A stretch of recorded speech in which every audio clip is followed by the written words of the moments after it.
सरकार को एक सनक है, मोदी सरकार को एक सनक है, उसको ये सनक है हमको अपने मित्र को अमीर बनाना, हमको अपने मित्र को अमीर बनाना है, हमको अपने मित्र को दुनिया का सबसे बड़ा अमीर बनाना है। और मालूम है मान्यवर, उसको कितना कर्जा दिया इस सरकार ने?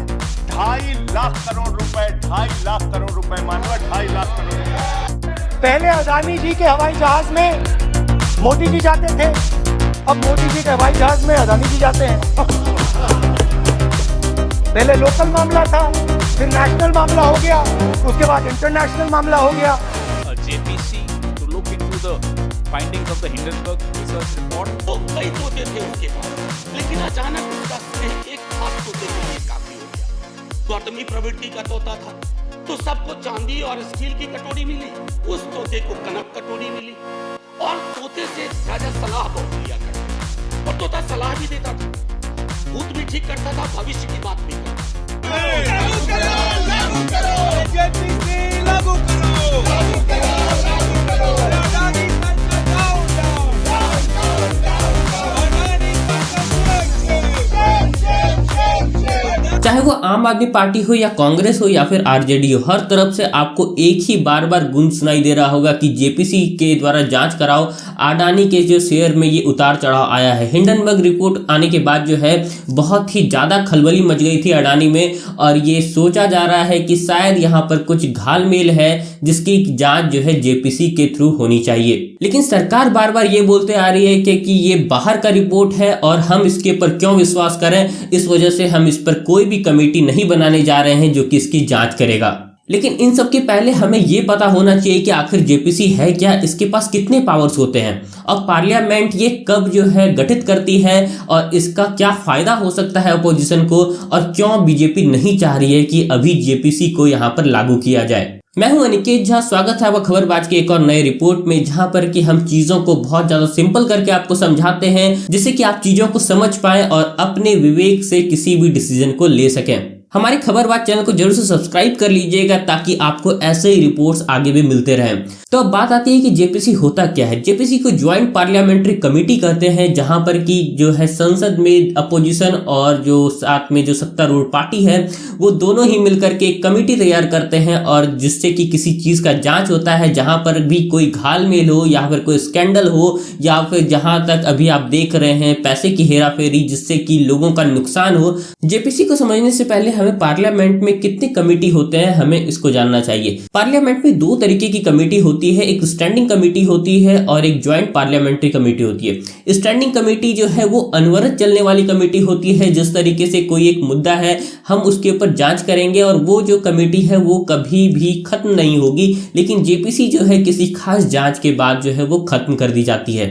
ज्वाइंट पार्लियामेंट्री कमेटी में हमारे लोकसभा और राज्यसभा दोनों के ही मेंबर होते हैं, लेकिन ये रेशियो जो होता है वो 2:1 का होता है। मतलब कि लोकसभा से 2 मेंबर अगर जाएंगे किसी पार्टी से, तो राज्यसभा से किसी एक ही मेंबर को चुना जा सकता है। और जनरली जो है इसके अध्यक्ष जो होते हैं वो सबसे वरिष्ठ जो होते हैं वहां पर उनको चुना जाता है, और इस तरीके से ये कमेटी काम करती है। ज्वाइंट पार्लियामेंट्री कमेटी के पास क्या क्या पावर्स हो सकते हैं, तो यहाँ पर आपको पावर्स जो है वो असीमित होता है। मतलब कि ये किसी को भी समन्स भेज सकते हैं, किसी भी तरीके की जांच करवा सकते हैं, और इसी वजह से जो है ये जेपीसी अगर एक बार लागू होती है तो वहाँ पर जो आपको रिपोर्ट मिलता है वो सभी के साथ मिलजुल करके होता है, जहाँ पर कि अपोजिशन भी साथ होता है और जो सत्ता में होता है वो भी साथ होता है।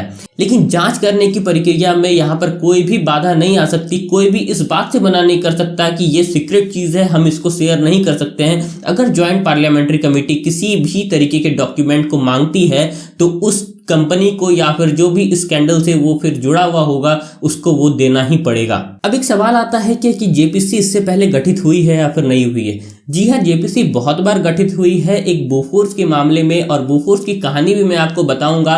1987 में ये हुआ था, और इसके बाद जो है वो हर्षद मेहता स्कैम जो कि बहुत ज़्यादा पॉपुलर स्कैम हुआ था, ये भी 1992 के वक्त जेपीसी इसके ऊपर भी गठित हुई थी, और इन दोनों का ही रिपोर्ट भी आया था। तो ऐसा नहीं है कि जेपीसी इससे पहले गठित नहीं हुई है या फिर ऐसे मामलों में गठित नहीं हुई है, क्योंकि जैसा कि मैंने बताया कि हर्षद मेहता स्कैम भी शेयर मार्केट से ही जुड़ा एक मामला था, जहां पर कि स्टॉक की हेराफेरी हुई थी।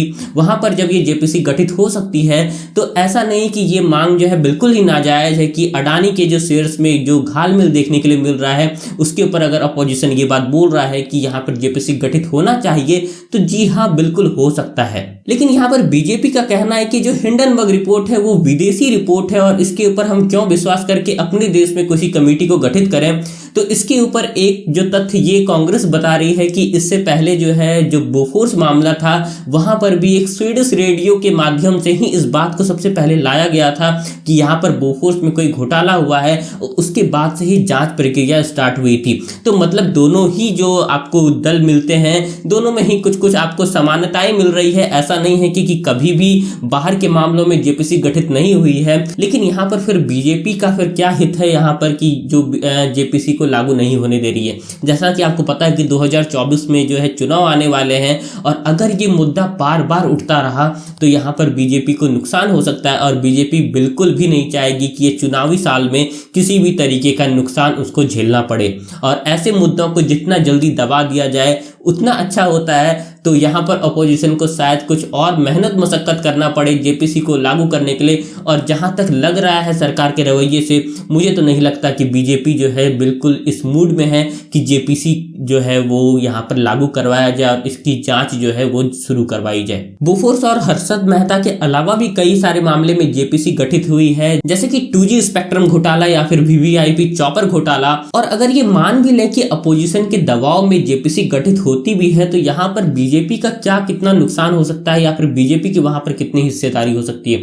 लेकिन समस्या ये हो जाती है कि और भी दल के नेता उस कमेटी से जुड़े हुए होते हैं, तो आप चाह करके भी किसी भी मामले को वहां पर छुपा नहीं सकते और उस मामले को बहुत तेजी से तूल दिया जा सकता है और ये चुनावी साल में बीजेपी के लिए बहुत ही ज्यादा खतरनाक साबित हो सकता है। तो अब आप बिल्कुल समझ गए होंगे कि जेपीसी क्या होता है, इसके पावर्स कितने होते हैं और क्यों बीजेपी जो है चाह रही है कि ये जेपीसी गठित ना हो। आप देख रहे थे खबरबाज की रिपोर्ट। जरूर से नीचे कमेंट में बताइएगा कि ये रिपोर्ट आपको कैसी लगी और अगर आपको ये रिपोर्ट अच्छी लगी तो अपने दोस्तों के भी साथ शेयर कीजिए ताकि खबरबाज आपके लिए ऐसे ही अच्छे रिपोर्ट्स आगे भी लाता रह सके।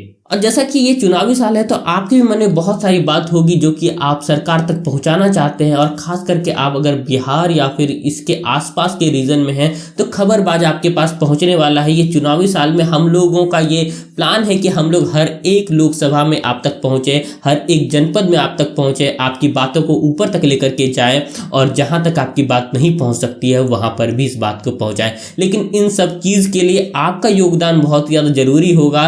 हमारे जो है कंटेंट को आप जब तक शेयर नहीं करेंगे तब तक हमारी शक्ति है वो नहीं बढ़ेगी, क्योंकि हमारी शक्ति जो है वो आपसे ही जुड़ी हुई है। तो आप हमको सपोर्ट कीजिए और हम आपको सपोर्ट करेंगे।